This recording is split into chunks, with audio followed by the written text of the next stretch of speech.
ሰላም ጤና ይስጥልን ውድ የቻናላችን ተከታታዮች ፕሮግራማችን ቤተሰቦች፣ ይህ አብዲራዋ ቲዩብ ነው።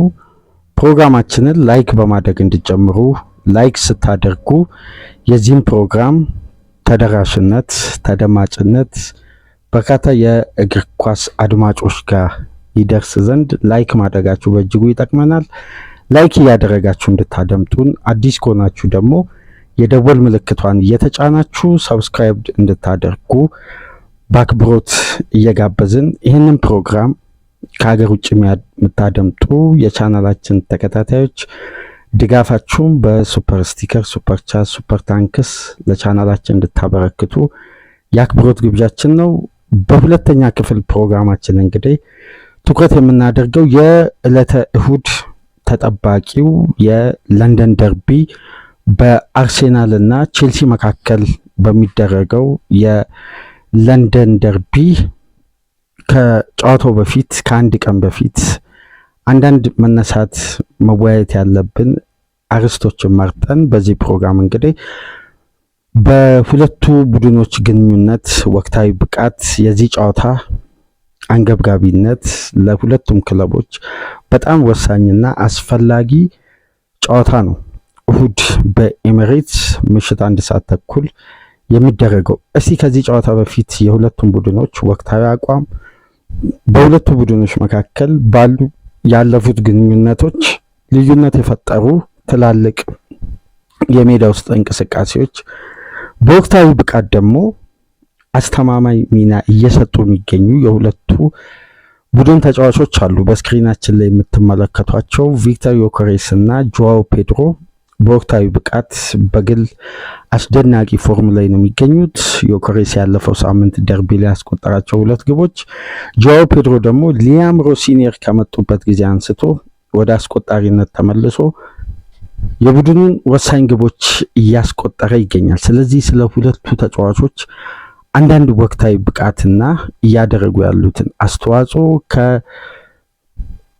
ወቅታዊ እንቅስቃሴና ከቁጥሮች ጋር ደግፈን አንዳንድ መነሳት ያለባቸውን ነጥቦች እናንሳ። ከዚህ ፕሮግራም በመቀጠል ዛሬ የሚደረገውን የሊድስ ዩናይትድ እና ማንቸስተር ሲቲን ጨዋታ ከማንቸስተር ሲቲ ሰሞኑኛ ሩመርስ ወይም ከዘገባዎች ጥራት አንጻር ያልተገባ ወይም ተገቢነቱ እዛ ጋር የተሰጠበት ትንተና ተገቢ ሆኖ ሳለ መረጃው ግን የወጣበት መንገድ በብዙ መልኩ ተቀባይነት ባላቸው ወይም የበለጠ በእንግሊዝ እግር ኳስ ዙሪያ የታመኑ ዘጋቢዎች ባልዘገቡት የሲቲ 115 ክስም አንዳንድ የማጥራት መረጃዎች እንግዲህ በትላልቅ ሚዲያዎች ተሰጥቷል። ያንንም በተመለከተ የምናነሳው ነጥብ ይኖራል ማለት ነው። ነገር ግን ይሄ ፕሮግራም ትኩረት የሚያደርገው የለንደን ደርቢን በተመለከተ ነው።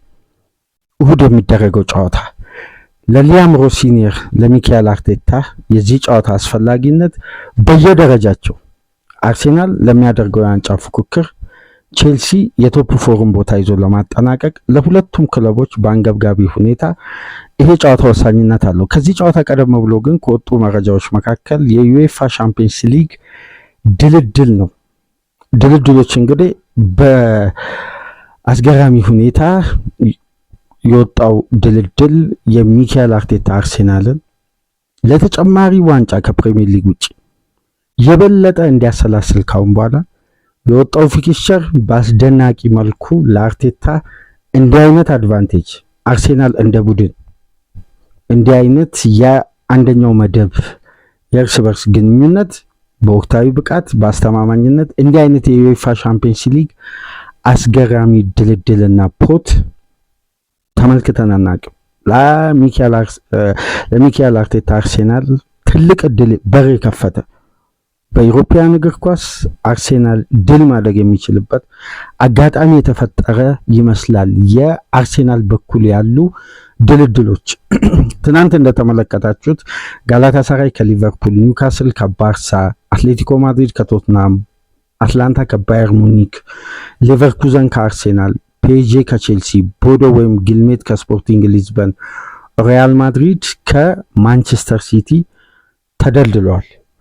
በዚህ ድልድል መሰረት በአንደኛው ፖት በኩል የሚገኙ ኒውካስል፣ ባርሳ፣ አትሌቲኮ ማድሪድ፣ ቶትንሃም፣ ሌቨርኩዘን፣ አርሴናል፣ ቦዶ ወይም ጊልሜት ከሊዝበን በዚህ በኩል ባለው ፖት ነው አርሴናል በሚገኝበት። የአርሴናል እና የሌቨርኩዘን አላፊ ከቦዶ ወይም ጊልሜት ከስፖርቲንግ ሊዝበን አላፊ ጋር ነው የሚገናኘው። ከዛም በኋላ የባርሳና የኒውካስል አሸናፊ፣ የአትሌቲኮ ማድሪድ እና የቶትናም አሸናፊ እያለ ነው ሰሚፋይናል እስከ ፍጻሜ የሚሄደው። በዛኛው በኩልና በዚህኛው በኩል ካሉ የዚህ ውድድር ግዙፍ ታሪክ እንኳን ብንመለከት በና አርሴናል በኩል ያሉ ተጋጣሚዎች ያላቸው የዚህ ውድድር አሸናፊነት ታሪክ 5 ጊዜ ነው። በድምሩ 5 ጊዜ የዩኤፋ ሻምፒዮንስ ሊግን ያሳኩ ቡድኖች ናቸው በዚህ በኩል ያሉት። በዛኛው በኩል የሚገኙ ክለቦች በድምሩ ያሳኩት የዩኤፋ ሻምፒዮንስ ሊግ ዋንጫ ብዛት 31 ነው። ይሄ ራሱ የፖቱን ልዩነትና ግዝፈት በእጅጉ የሚለይ። በዛኛው በኩል ሙኒክ፣ ፔዤ፣ ማድሪድ፣ ሲቲ፣ ሊቨርፑል፣ ቼልሲ የሚገኙበት ከባድ የሞት ምድብ ፖት ከእያንዳንዱ ከኳርተር ፋይናል አንስቶ አሁን 16 ውስጥ እስከ ሰሚ ፋይናል ድረስ የሁሉም ክለቦች የእርስ በርስ ግንኙነት በአጓጊና በአስገራሚ ሁኔታ እይታ ውስጥ የሚገባ ነው። በዛኛው በኩል እንግዲህ የሚካኤል አርቴታ አርሴናል ለተጨማሪ ዋንጫ በማርች 22 ከማንቸስተር ሲቲ ጋር የካራቦ ካፕ ፍጻሜ ያለው በኤፍኤ ካፕ የታችኛው ቡድን ተጋጣሚ ነው ለአርሴናል መደልደል የቻለው። አርሴናል ረጅም ርቀት በ4 ዋንጫ ለመጓዝ ቢያስብ የዘንድሮ ሲዝን ሊያስገርም አይገባም። የበለጠ ለሚካኤል አርቴታ አርሴናል አጋጣሚዎች ተመቻችተዋል። ይህንን ሁኔታ ማኔጅ አድርጎ የደጋፊውን የዋንጫ ጥማት በታላላቅ ውድድሮች ላይ ለማሳካት እንግዲህ ከየትኛውም ጊዜ በላይ እንዲህ አይነት ሰፊ አጋጣሚ ተፈጥሮ ያውቃል ተብሎ አይጠበቅም፣ አይገመትም። በጣም አስገራሚ ድልድል ነው የወጣው። የአርቴታ ቡድን ምን አይነት ምላሽ ይሰጣል? እንግዲህ ከነገው የደርቢ ጨዋታ አንስቶ ምንመለከተው ይሆናል። ሁለቱ ተጫዋቾች ግን የየቡድናቸው ኤክስ ፋክተር መሆናቸውን በበለጠ እያሳዩ በመጡበት 2026 ከገባ በኋላ የፈረንጆቹ አዲስ ዓመት ስለ ሁለቱ ተጫዋቾች እስቲ አንዳንድ ቁጥሮችን እንመልከት። ቪክተር ዮከሬስ ከጆዋው ፔድሮ ጋር ምክንያቱም በውዱ ጨዋታ ልንመለከት ከሚገባው በወቅታዊ ብቃት አስተማማኝ ለቡድናቸው ከሚሰጡት ሚና አንጻር እነዚህ ሁለት ተጫዋቾች የጨዋታ ልዩነት የመሆን አቅማቸው በጣም ሰፊ ነው።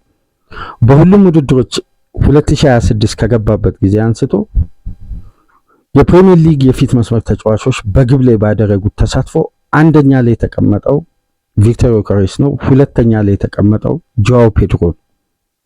አንቶኒ ጎርደን፣ ሴሜኒዮ፣ ሳማቪል፣ ቲያጎ እና ሼሽኮ በተርታ ተቀምጠዋል። 2026 ከገባበት ጊዜ አንስቶ በሁሉም ውድድሮች ቪክተር ዮከሬስ 8 ግቦችን ሲያስቆጥር ለአንድ ግብ 107 ደቂቃ ከ3 ሰከንድ የፈጀበት፣ በሾት ኮንቨርዥን ሬት የተጫዋቹ የስፖርቲንግ ሊዝበን ኳሊቲ ወይም በሊዝበን በምናውቀው የተጫዋቹ ቁጥር የታገዘ ነው ሾት ኮንቨርዥን ሬቱ። ይሄ ደግሞ ከቡድኑ እንቅስቃሴና ከጨዋታው ግዝፈት ከዕለታዊ የተጫዋቹ ብቃት መመዘኛ ጋር ቀጥተኛ ግንኙነት አለው። ምክንያቱም በአነስተኛ ሙከራ ውስጥ ከፍተኛ ሾት ኮንቨርዥን ሬት የሚመዘገብ ከሆነ የዛ ተጫዋች አስደናቂ የጨዋታ እንቅስቃሴ እየተስተዋለ ነው ማለት ነው። በዚህ መሰረት ተጫዋቹ 36.4 ሾት ኮንቨርዥን ላይ መድረስ ችሏል። ይሄ ሾት ኮንቨርዥን ሬት ግን በቪክተር ዮከሬስ ግራፍ ውስጥ አዲስ አይደለም። በተጫዋቹ ፕሮፋይል ወይም የተጫዋቹ ከዚህ በፊት ካለው ሪከርድ እና ከሚያሳየው ውጤታማ እንቅስቃሴ አንጻር ይሄ ቁጥር አዲስ አይደለም። በአርሴናል ቤት በአስፈላጊ ሁኔታ ግን የሚፈለግና ተጫዋቹ የተዘዋወረበት ዋነኛ ዓላማ ከዚህ ቁጥር መነሻ በማድረግ መነጋገር እንችላለን። በዚህን ሰዓት በፕሪሚየር ሊግ ክለቦች ከሚገኙ የፊት መስመር ተጫዋቾች በ2026 የፈረንጆቹ አዲስ ዓመት ከገባበት ጊዜ አንስቶ ሾት ኮንቨርዥን ሬቱ 36.4 ላይ ደረሰ ተጫዋች የለም። የሊጉም ኮከብ ጎል አግቢ እየመራ ያለውም ሃላንድ፣ ሌሎች ተጫዋቾች የለም በዚህ ደረጃ። ይሄ ደግሞ የሚያሳየን ተጫዋቹ በበርካታ ሙከራ ውስጥ 8 ግብ አላስቆጠርም። በአነስተኛ ሙከራ ውስጥ ያስቆጠራቸው ግቦች በሾት ኮንቨርዥን ሬት ሲለኩ በአስደናቂ ግራፍና ያለፉትን 2 የውድድር ዓመት ተጫዋቹ በሊዝበን ያለ እነዛን በ107 ጨዋታ 97 ግቦችን ሲያስቆጥር ካለው ቁጥር ጋር በቀጥታ ተያያዥና በአንዳንድ ወቅታዊ ብቃትና በ20 ጨዋታ መመዘኛዎችም የተሻለ ሾት ኮንቨርዥን ሬት ይዟል። በዚህ መሰረት ለ8ቱ ጨዋታ ተጫዋቹ የፈጀበት የኤክስጂ መጠን 5.1 ነው። ስለዚህ ከአነስተኛ ኤክስጂ ላይ ነው 8 ግብ ማስቆጠር የቻለው። በየጨዋታው አንደር ወይም ኦቨር ፐርፎርም ያደረገበት የብቃት መለኪያና ጎል ኤክስጂ 2.9 ነው። ይህን ስንመለከት ተጫዋቹ ከ2.9 ኤክስጂ ያነሰ የበለጠ ኤክስጂዎች ተጫዋቹ ክሬት ሳያደርግ ወይም በ5.1 ኤክስጂ ላይ ሆኖ ላስቆጠረው ግብ 8 ግብ ነው። ለ8 ግብ የሚቀረው ኤክስጂ ደግሞ 2.9 ኤክስጂ ነው። ስለዚህ ቪክተር ዮከሬስ አነፍናፊነቱ አስቆጣሪነቱ ከኳሊቲው ጋር መመለሱን ከሚያሳዩ ቁጥሮች መካከል አንዱ ይሄ ነው። እስቲ ወደ ጃኦ ፔድሮ እንምጣ። 7 ግብ አስቆጥሯል 2026 ከገባበት ጊዜ አንስቶ በ115.3 በየደቂቃው 1 ግብ ያስቆጥራል። 30.4 ሾት ኮንቨርዥን ሬት አለው። ነገር ግን የጃኦ ፔድሮ ሚና እንደ ቪክተር ዮከሬስ አውት ኤንድ አውት ነምበር 9 አይደለም። ጃኦ ፔድሮ አማካዩንም የማገዝ ተጨማሪ ሚና ይሰጠዋል። በቼልሲ የጨዋታ ስታይል በሊያም ሮሲኒር በተለይ ኦቨርሎድ ለመፍጠር የበለጠ ደግሞ በሜዳ ውስጥ ቆይታ በማድረግ በሁሉም ውድድሮች ከተመለከትን ቪክተር ዮከሬስ የተሻሉ ደቂቃዎችን ቆይቷል ከጃኦ ፔድሮ። አሰልጣኙ በአንዳንድ ጨዋታዎች ላይ ተጫዋቹን ሁለተኛ 45 መጠቀም፣ በጊዜ መቀየር፣ ለቀጣይ ጨዋታዎች ሎድ ማኔጅመንት ማድረግ፣ በደቂቃዎች መሃል የሚደረጉ ሙከራዎችን እንኳን ብንመለከት የበለጠ አማካይ ክፍሉን የመርዳት ተጨማሪ ሚና ጃኦ ፔድሮ ስለሚሰጠው እያንዳንዱን ሰርቪስ ቦክስ ውስጥ ሆኖ የሚጠብቅ አይደለም። ወርዶ ከፓልመርም ከቡድኑ አታኪንግ ሰርድ ከሚገኙ ተጫዋቾች ከነ ፔድሮ ኔቶ ከተለያዩ ተጫዋቾች ከነ ኤንዞ ፈርናንዴዝም ጋር ሊንክአፕ እየፈጠረ የቡድኑን አታኪንግ ሰርድ ቢልድአፕ የሚመራ ተጫዋች ነው። ስለዚህ አውት ኤንድ አውት ነምበር 9 ሆኖ ሳይሆን እንደ 9 ቁጥር አጥቂ የተሰለፈ በአጠቃላይ ግን ሁለገብ የፋይናል ሰርድ ተጫዋች ሆኖ የማጥቃቱ ትራንዚሽን አንዱ አካል ነው እንጂ የማጥቃቱ ትራንዚሽን የመጨረሻ ታርጌት ማን አይደለም። በዚህ መሰረት የጃኦ ፔድሮ ሁለገብ ሚና ለቼልሲ የማጥቃት እንቅስቃሴ ላይ ክለቡ ተጋጣሚ ላይ የበለጠ ኦቨርሎድ ለመፍጠር የሜዳ ውስጥ እንቅስቃሴው በአስደናቂ ሁኔታ የሚታይ ነው፣ በተለይ በአሰልጣኝ ሊያም ሮሲኒር ውስጥ።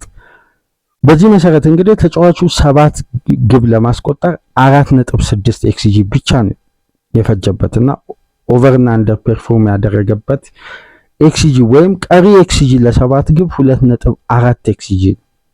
ስለዚህ ተጫዋቹ ከ4.6 ኤክስጂ ላይ 7 ግብ የሚያስቆጥር ከሆነ ይህም ተጫዋች ቻንሱም ሾት ኮንቨርዥን ሬቱም ባስቆጠረው ግብ መለኪያ ከተመለከትን ጥሩ ግራፍና አስደናቂ 2026 በግሉ እያሳለፈ ነው የሚገኘው። የሁለቱ ተጫዋቾች ቀጥተኛ ተሳታፊ መሆን በዚህ ደረጃ ለሁለቱም ክለብ ፋይናል ሰርድ በተለየ ሁኔታ ይነሳል። ስለዚህ የጨዋታ ልዩነት የሚፈጥሩ ግቦችን ለማስቆጠር ከምንም ላይ እድል ክሬስ ሲደረግ ከምንም ላይ ግቦችን ማስቆጠር ከመከላከል ላይ በፍጥነት ወደ ማጥቃት እንቅስቃሴ ሲቀየሩ የሚቆጠሩ ግቦችና ኳሊቲዎች በጨዋታ መሃል ለሚመዘገበው ውጤት ትልቅ ልዩነት ይፈጥራል። እንደምታውቁት በዘንድሮ ሲዝን ሁለቱ ክለቦች 3 ጊዜ ተገናኝተዋል። 2 ደርሶ መልስ በካራቦ ካፕ ጥሎ ማለፍ ጨዋታና በተጨማሪም በፕሪሚየር ሊግ ስታንፎርድ ብሪጅ ላይ በአቻ ውጤት የተጠናቀቀው የካራቦ ካፕ የደርሶ መልሱን ጨዋታ አርሴናል ሁለቱንም ጨዋታ በማሸነፍ ወደ ቀጣዩ ዙር ወደ ፍጻሜ በማለፍ እንግዲህ ዌምብሌ ላይ ከማንቸስተር ሲቲ ጋር ጨዋታውን ያደርጋል። አርሴናል ቼልሲን በማሸነፍ ነበር አርሴናልም ወደ ፍጻሜ ማለፍ የቻለው። ይሄ በዘንድሮ ሲዝን የተመለከትነው። በሊጉ ደግሞ በስታንፎርድ ብሪጅ አስደናቂ ፉክክር አይተን 1-1 የተጠናቀቀበት የሞሲስ ካሴዶ ቀይ ካርድ፣ የቼልሲ በጎዶሎ በኤንዞ ማሬስካ ውስጥ አስደናቂ ብቃት ማሳየት፣ አርሴናል በወቅቱ በአዌማች ተከታታይ ውጤቶች የተወሰኑ መንሸራተቶችን ያስተዋልንበት፣ በቡድን ካራክተር ውስጥ የቼልሲ አልሸነፍ ባይነትና ከዛም በኋላ ወደ አርሴናሉ ብቃት በኤንዞ ማሬስካ ውስጥ ለመመለስ መቸገሩን ተከትሎ ነው እንግዲህ ከአርሴናሉ ጨዋታ በኋላ የተደረጉ ፊክስቸሮችን ማሸነፍ ሳይችሉ ቀርተው የተለያዩ ፊክስቸሮችን አሰልጣኙም ለስንብት የበቁት። ስለዚህ ሊያም ሮሲኒየር በዘንድሮ ሲዝን እንደምታውቁት በፕሪሚየር ሊግ እስካሁን ድረስ ሽንፈት አላስተናገዱም። ግን ያለፉትን 2 የፕሪሚየር ሊግ ጨዋታ ትላልቅ አድቫንቴጅ ያላቸውን ሆም አድቫንቴጅን በሊድስ እና በበርንሌ አቻ መውጣታቸው የተመዘገበው ውጤት ምናልባት የጨዋታውን እንቅስቃሴ በግልጽ የሚያሳይ ባይሆንም ግን አስፈላጊው 3 ነጥብ የሚገባቸውን ጨዋታ ሳያገኙ ቀርተዋል። ነገር ግን ሊያም ሮሲኒየር አሁንም ድረስ በፕሪሚየር ሊግ የስራ ቅጥራቸው ከተፈጸመበት ጊዜ አንስቶ ሽንፈት በሊጉ አላስተናገዱም። ሁለት ታዲያ ምን አይነት ብቃት ያሳያሉ? አብረን በጋራ የምንመለከትበት ነው። እሺ የሁለቱ ተጫዋቾች ያስቆጠሯቸው ግቦችና በጨዋታ ላይ የፈጠሩት ልዩነት በዘንድሮ ሲዝን ምን ይመስላል? በፕሪሚየር ሊጉ ለምሳሌ ቪክተር ዮከሬስ በድምሩ በደርሶ መልስ ከሊድስ ዩናይትድ ጋር 3 ግብ አስቆጥሯል። ሊድስ ዩናይትድ በዚህን ሰዓት 15ኛ ደረጃ ላይ ነው የሚገኘው። ከሰንደርላንድ ጋር በነበረው የኤሚሬትስ ጨዋታ 2 ግቦችን ማስቆጠር ችሏል። ሰንደርላንድ አሁን ላይ 12ኛ ደረጃ ላይ ነው የሚገኘው። ከቶትናም ጋር ባለፈው ሳምንት አስደናቂ 2 ኳሊቲ ያላቸውን አጨራረሶችን ተመልክተን 16ኛ ላይ የሚገኘውን ቶትናም ላይ 2 ግብ ማስቆጠር ችሏል። ኤቨርተን ላይ በፍጹም ቅጣት ምት 1 ግብ ማስቆጠር ችሏል። 9ኛ ደረጃ ላይ የሚገኘው ኤቨርተን ላይ፣ ኖቲንጋም እና በርንሌ ላይ 1 ግብ ማስቆጠር ችሏል። ነገር ግን ጆአው ፔድሮ በዘንድሮ ሲዝን ያስቆጠራቸውን ግቦች እና ተጋጣሚዎችን ብንመለከት ይሄ ተጫዋች በሁሉም በፕሪሚየር ሊጉ ያስቆጠራቸው 11 ግቦችን ብትመለከቱ ዌስትሃም ላይ 2 አስቆጥሯል። 18ኛ ላይ የሚገኘው ዌስትሃም ላይ፣ አስቶን ቪላ ላይ 1 ግብ ማስቆጠር ችሏል። እንዲሁም ብሬንፎርድ ላይ 1 ግብ፣ ፉላም ላይ፣ ኒውካስል ላይ፣ ፓላስ፣ ሊድስ፣ ስፐርስ፣ በርንሌ እና ወልቭስ ላይ 1 ግቦችን ማስቆጠር ችሏል። ሁለቱም ክለቦች እንግዲህ ሁለቱም ተጫዋቾች ያስቆጠሯቸው ግቦች አሁን ቀሪ ጨዋታዎች ላይ በተለይ ካሁን በኋላ ባሉ ፊክስቸሮች ላይ የሁለቱ ተጫዋቾች በእያንዳንዱ ጨዋታ የሚያስቆጥሩት ግብ እንዳለፉት ጨዋታዎች በቁጥር የሚደገፍ ሳይሆን ወሳኝነቱ ቫሊዩ ከዛ ጨዋታ የሚፈለገው አስፈላጊውን 3 ነጥብ ስንመለከት ግን ካሁን በኋላ የሚቆጠሩ ግቦች ለሁለቱም ቡድኖች ወሳኝነት አለ። በጣም በአንገብጋቢ ሁኔታ እንደምታውቁት ቼልሲና ማርች ከባድ ፈተና ከፊት ለፊታቸው ይጠብቃቸዋል። የበለጠ ለሊያም ሮሲኒየር ከባዱ ፈተና ከፊት ለፊታቸው ያለ ይመስላል። በተደራራቢ ጨዋታና በሚያደርጉት በጣም ፈታኝና ቀሪ የሊግም በሁሉም ውድድሮች የሚደረጉ ጨዋታዎች በተወሰነ መልኩ ውስጥ እንመልከት። ከአርሴናሉ ፍልሚያ ይጀምራል ነገ። ከዛም በኋላ በሐሙስ ሮብ በሚደረግ ጨዋታ በፕሪሚየር ሊግ ወደ ቪላ ፓርክ ይጓዛሉ። ከሮቡ ጨዋታ መልስ ወደ ዌክስሃም በኤፍኤ ካፕ ጨዋታ ያደርጋሉ። ሮብ ምሽት የሻምፒየንስ ሊግ እግር ኳስ ከ4 ቀን በኋላ ሲመለስ ወደ ፓርክ ዲ ፍራንስ ተጉዘው ይጫወታሉ። ከዛም በኋላ በሜዳቸው ኒውካስልን ያስተናግዱና የመልሱን ጨዋታ የፓርክ ዲ ፍራንስን ጨዋታ እንደገና በስታንፎርድ ብሪጅ የመልሱን ጨዋታ ያደርጋሉ። ይሄ ለሊያም ሮሲኒየር ፈታኝ ማርች ከፊት ለፊታቸው እየመጣ ነው። ስለዚህ የእሁዱን ጨዋታ የሚከተሉት የጨዋታ ስታይል፣ የሚወስዱት ሪስክ፣ የጨዋታ መንገድ፣ የጨዋታ አቀራረባቸው በተለየ ሁኔታ ለቀጣይ ጨዋታዎች ዋጋ የሚኖራቸው ትላልቅ ከፊት ለፊት ላላቸው ጨዋታ ሞራል የሚሆን ውጤት ሊያስመዘግቡ ይገባል በአስገዳጅ ሁኔታ። ምክንያቱም 2 ተከታታይ ጨዋታ ላለመውረድ ከሚጫወቱ ቡድኖች ጋር በሜዳቸው ነጥብ መጣላቸው ዋጋ አስከፍሏቸዋል። እና ለሊያም ሮሲኒር ቀጣይ ጊዜ በጣም ፈተናና የተደራራቢ ጨዋታ ጫና ስላለባቸው የመጀመሪያ ከባዱ ፈተና የሚጀምረው እንግዲህ ከለንደን ደርቢ እሁድ ከሚደረገው ነው። ቪክተር ዮከሬስን በተመለከተ በ90 ደቂቃ በተጋጣሚ የመጫወቻ ቦክስ ውስጥ የሚያደርጋቸው እንቅስቃሴ በቅርብ ሳምንት ውስጥ ለአርሴናል ማጥቃት ዲፓርትመንት መሻሻል በተለይ የቶትናሙ ጨዋታ በተለየ ሁኔታ ይነሳል። ተጫዋቹም ከ2005 ከፈረንጆቹ አዲሱ ዓመት በፊት ባሉ ፊክስቸሮች ውስጥ ከሚያደርገው ተሳትፎ የበለጠ አዲሱ ዓመት ከገባ በኋላ ውጤታማነቱን ከጨዋታ እያሳደገ ከተጫዋቹ የሚፈለጉ ኳሊቲዎችን ደግሞ በቅርብ ጊዜ ውስጥ ማሳየት ጀምሯል እና በዚህ መሰረት በተጋጣሚ የመጫወቻ ቦክስ ውስጥ መጀመሪያ በአማካይ ከሚነካው 4.7 ኳስ በ2026 ከገባበት ጊዜ አንስቶ በ90 ደቂቃ 5.7 ኳሶችን በየጨዋታው ይነካል። ይሄ ደግሞ በተጫዋቹ ተሳትፎ ላይ ትልቅ ልዩነት ያመጣ ወደ ግብ እንዲቀርብ ካደረጉ ምክንያቶች መካከል ይሄ በልዩነት ይነሳል። በተጨማሪም ጆዋው ፔድሮ ከዚህ በፊት ከሚነካቸው 4.8 ኳስ በሊያም ሮሲኒር ውስጥ በቅርብ ሳምንታት በተደረጉ የቼልሲ ጨዋታዎች ደግሞ ተጫዋቹ በተጋጣሚ የመጫወቻ ቦክስ 5.2 ኳሶችን በአማካይ ይነካል። እነዚህ ቁጥሮች የሁለቱን ተጫዋቾች ወደ ግብ መቅረብን የበለጠ ያሳዩና በልዩነት እነዚህ ተጫዋቾች የክለባቸው ኤክስ ፋክተር መሆናቸውን እየተመለከትን እንገኛለን። ነገር ግን በፕሪሚየር ሊጉ የጆዋው ፔድሮ ቁጥር በተወሰነ መልኩ ነው ከፕሪሚየር ሊጉ ኮከብ ጎል አግቢነት እየመራ ከሚገኘው ሃላንድ ቢግ ቻንስ የማግኘት እድሉ በተወሰነ ቁጥር ነው የሚያንሰው እንጂ ሁለተኛ ደረጃ ላይ ነው የሚገኝ። ጆዋው ፔድሮ በተለይ ሃላንድ 33 ቢግ ቻንሶችን አግኝቷል። ከሃላንድ በመቀጠል ቢግ ቻንስ በማግኘት በኩል ጆዋው ፔድሮ ደግሞ ሁለተኛ ደረጃ ላይ መቀመጥ ችሏል። ይሄ ደግሞ በተለየ ሁኔታ የተጫዋቾችን የሜዳ ውስጥ እንቅስቃሴ የሚያሳይ ነው። ነገር ግን በሙሉ ሲዝን ካየን በ90 ደቂቃ ቢግ ቻንስ የማግኘት እድሉ በጨዋታ እንቅስቃሴ ውስጥ አግኝቶ ደግሞ የመቀየር አቅሙ ካለፉት ዓመታት ጋር ሲነጻጸር ቪክቶር ዮከሬስ ባለፉት የ2026 ጨዋታዎች ላይ የተሻሻለበት አንዱ ኳሊቲ ይሄ ነው።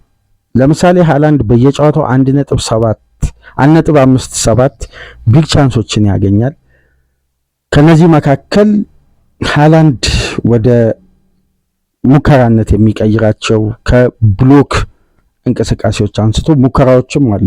ነገር ግን ቢግ ቻንስ ሃላንድ በየጨዋታው 1.57 ያገኛል። ከሱ በመቀጠል ቲያጎ ካልቨን ሉዊ ይቀመጣሉ። አምስተኛ ደረጃ ላይ የሚቀመጠው ጆዋው ፔድሮ 0.82። ከሱ በመቀጠል የሚቀመጠው ደግሞ ቪክተር ዮከሬስ ነው 0.78። ቢግ ቻንስን ግን ወደ ግብነት የመቀየር አቅማቸው የሁለቱም ተጫዋቾች ቁጥር ተመሳሳይ ስቴጅ ላይ ነው የሚገኘው። በሙከራ በኩል እንደ ሃላንድ ከፍተኛ ሙከራ የሚያደርግ የለም በአማካይ ብሎክ ከተደረጉ እንቅስቃሴዎች ጨምሮ።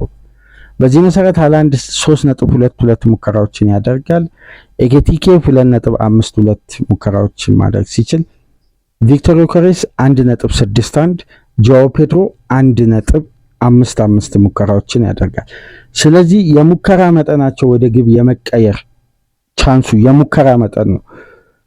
ሾት ኮንቨርዥን ሬት ብሎክ ከተደረጉ እንቅስቃሴዎች ጋር ሲለካ የጆዋው ፔድሮ ከሚሞክራቸው ኳሶች ከቪክተር ዮከሬስ በአማካይ ቢያንስም ግን ኮንቨርዥን ሬቱ ከብሎክ ጋር ተጨምሮ ከቪክተር ዮከሬስ የተሻለ ነው። 32.55 ቪክተር ዮከሬስ ደግሞ 32.26 ይሆናል። የሁለቱ ተጫዋቾች በቀጥታ በግብ ላይ ባደረጉት ተሳትፎና በሲክስ ያርድ ውስጥ በሚያደርጉት እንቅስቃሴ በድምሩ 22 ግቦችን ማስቆጠር ችለዋል።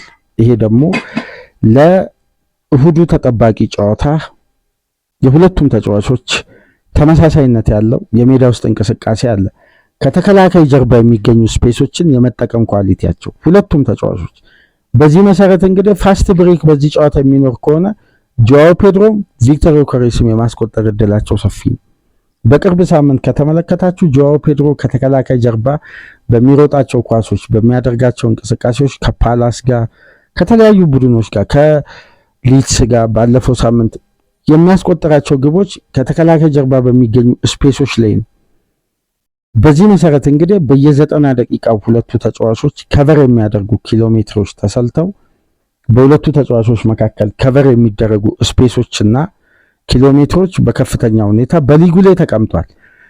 ከነዚህ መካከል 1980 ደቂቃዎች ሜዳ ውስጥ በመቆየት ጆአው ፔድሮ አራተኛ ደረጃ ላይ በሊጉ ቢቀመጥም ቪክተር ዮከሬስ 1736 ደቂቃዎችን በሜዳ ውስጥ በመቆየት 9ኛ ደረጃ ላይ የሚገኘው። ከዚህ መካከል ተጫዋቾቹ ከቨር የሚያደርጉት ኤሪያ ከተመለከትን ምን ያክል ቪክተር ዮከሬስ በአርሴናል ፕሬሲንግ ላይ ተሳታፊ እንደሆነ እንመለከታለን። ከቨር ያደረጉት በየጨዋታው ዲስታንሶችን ስንመለከት ጆአው ፔድሮ 10.2 ዲስታንሶችን ከቨር ያደርጋል በየጨዋታው። በዚህ መሰረት እንግዲህ 10ኛ ደረጃ ላይ እንዲቀመጥ ያስችለዋል። ነገር ግን ቪክተር ዮከሬስ 11.1 ኪሎ ሜትሮችን ከቨር በማድረግ ይሄ ተጫዋች አንደኛ ደረጃ ላይ ነው የሚቀመጠው። በየጨዋታው የሚያደርጉት ስፕሪንትን ደግሞ ከተመለከትን ጆአው ፔድሮ 15.5 በሊጉ 11ኛ ደረጃ ላይ ሲቀመጥ ቪክተር ዮከሬስ 20.2 ስፕሪንቶችን ያደርጋል በሊጉ 3ኛ ደረጃ ላይ እንዲቀመጥ አስችሎታል። ይሄ ደግሞ ተጫዋቾችን የሚሮጡበትን ስፔስ እና የሚጠቀሙትን ኤሪያ በልዩነት በመመልከትና ፕሬዠር ተጋጣሚ ለሚፈጥሩበት እንቅስቃሴ ሲለካ በየጨዋታው የሚያስመዘግቡት ቁጥሮች ተሰብስበው በዘንድሮ የውድድር ዓመት ጆአው ፔድሮ ለምሳሌ በሊጉ አራተኛ ነው ተጋጣሚ ላይ ጫና በመፍጠር 1571 ጊዜ ፕሬዠር በመፍጠር በሊጉ አራተኛ ደረጃ ላይ ሲቀመጥ ቪክተር ዮከሬስ 1337 ጊዜ ተጋጣሚ ላይ ጫና በመፍጠር 8ኛ ደረጃ ላይ መቀመጥ ችሏል። ፋይናል ሰርድስ የሁለቱ ተጫዋቾች ቁጥር 759 ፕሬዠር በመፍጠር 5ኛ ደረጃ ላይ ጆአው ፔድሮ ሲቀመጥ ቪክተር ዮከሬስ ደግሞ 729 በማስመዝገብ 6ኛ ደረጃ ላይ መቀመጥ ችሏል። እንቅስቃሴውን አስፍተን ደግሞ ወደ ተጋጣሚ የመጫወቻ ቦክስ የፈጠሩት ጫናስ ስንመለከት 317 ጫናዎችን ተጋጣሚ የመጫወቻ ቦክስ ውስጥ በመፍጠር ጆአው ፔድሮ በሊጉ 5ኛ ነው። ግን እስካሁን ድረስ ከላይ ነገርኳችሁ የፈጠሩት ፕሬዠርን በሶስተኛው ሜዳ ክፍል በሙሉ የጨዋታ ስንመለከት ጆአው ፔድሮ ይበልጣል። ግን የተጋጣሚ የመጫወቻን ቦክስ ጫና በመፍጠር በኩል ጆአው ፔድሮ ያንሳል ከቪክተር ዮከሬስ 317 ጊዜ ይህን ጫና በመፍጠር የተጋጣሚ የመጫወቻ ቦክስ ላይ ከፍተኛ ፕረስ በመፍጠር 5ኛ ደረጃ ላይ ጆአው ፔድሮ ሲቀመጥ 330 በመፍጠር ደግሞ ቪክተር ዮከሬስ 4ኛ ደረጃ ላይ መቀመጥ ችሏል። በዚህ መሰረት እንግዲህ የፕሬሲንግ ሬዚስታንሳቸው የሁለቱም ተጫዋቾች ይለያያል። ይሄ ማለት የተጋጣሚ ቦክስ የበለጠ ጫናን ለመፍጠር የቪክተር ዮከሬስ እንቅስቃሴ የተሻለ ነው። ግን በጨዋታው ሙሉ የሶስተኛ ሜዳ ክፍልን በአብዛኛው ኤሪያዎች ላይ ድሮፕ እያደረገ ጫና ለመፍጠር ደግሞ ጆአው ፔድሮ የቡድን እንቅስቃሴ ተሳትፎ አስገራሚ ነው። ከኳስ ውጭ የሚያደርጉት ሩጫስ ጆአው ፔድሮ በዚህ መሰረት እንግዲህ በሊጉ ከፍተኛ ወርክ ሬት ይታወቃል። 459 ጊዜ ከኳስ ውጭ ሩጫ በማድረግ 5ኛ ደረጃ ላይ ነው የሚገኘው። ቪክተር ዮከሬስ 422 ጊዜ ይህን ቁጥር በማስመዝገብ 9ኛ ደረጃ ላይ ነው የሚገኘው። ከኳስ ውጭ ወደ ተጋጣሚ የመጫወቻ ቦክስ ግን በመሮጥ አሁንም ተመልከቱ፣ ቪክተር ዮከሬስ በዚህ ቁጥር 3ኛ ነው። ስለዚህ ቪክተር ዮከሬስ ቦክስ አውት ኤንድ አውት ነምበር 9 ነው መግቢያ ላይ ያልኳችሁ በዚህ መሰረት ነው። ጆአው ፔድሮ ግን አማካዩን የመርዳት ተጨማሪ ኃላፊነት ስለሚሰጠው አውት ኤንድ አውት ነምበር 9 ሳይሆን የበለጠ ለ10ኛ 9 ቁጥር የሚመች ስትራቴጂ ነው የጆአው ፔድሮ ሚና። 119 ወደ ተጋጣሚ የመጫወቻ ቦክስ ያለ ኳስ በመሮጥ ጆአው ፔድሮ 5ኛ ሲሆን 126 ጊዜ በመሮጥ ደግሞ ቪክተር ዮከሬስ 3ኛ ላይ መቀመጥ ችሏል። የክሮስ ኳስ ኦፕሽኖችን በመፍጠር 80 ጊዜ ጆአው ፔድሮ 2ኛ ሲሆን ቪክተር ዮከሬስ 75 ጊዜ 4ኛ ደረጃ ላይ መቀመጥ ችሏል። ከኳስ ጀርባ በመሮጥ ደግሞ ጆዋ ፔድሮ 178 ጊዜ ወደ ተጋጣሚ ቦክስ በመሮጥ በዚህ ቁጥር እንግዲህ በተሻለ ደረጃ መቀመጥ ችሏል። በዘንድሮ የውድድር ዓመት ከተመለከትነው የቪክተር ዮኬሬስ አስደናቂ እንቅስቃሴዎች ውስጥ መካከል የቶትናሙ ጨዋታ ለምሳሌነት የሚነሳ ነው። 42 ተቾችን አድርጎ ካለፉት ሁለት የአርሴናል ጨዋታዎች በእጥፉ ኳስን በመንካት በእጥፉ ማለት እንችላለን 24.94 ከነካቸው ኳሶች ውስጥ በእጥፉ የሚበልጥ ኳስ ነው በለንደን ደርቢ በቶትናም ስቴዲየም መንካት የቻለው። 27 ፓሶችን አድርጎ ካለፉት ፓሶች 12.18 ከሚያደርገው ፓስ በተሻለ 27 ፓሶችን በማድረግም ውጤታማ 90 ደቂቃ ማሳለፉ ይታወሳልና በዚህ መሰረት እንግዲህ የሁለቱ ተጫዋቾች ለእሁዱ ጨዋታ የሚያደርጉት ለክለባቸው ተጽዕኖ በወሳኝ ምዕራፍ ላይ የሚደረግ ነው። ቪክተር ዮኬሬስ ወይስ ጆዋ ፔድሮ በተሻለ ሁኔታ የእሁዱን ጨዋታ ያጠናቅቃሉ? አብረን በጋራ የምንመለከት ይሆናል። ፕሮግራማችንን ላይክ አድርጉ። ላይክ ስታደርጉ የዚህም ፕሮግራም ተደራሽነት ተደማጭነት ከፍ ስለሚያደርግ ላይክ እያደረጋችሁ አድምጡን።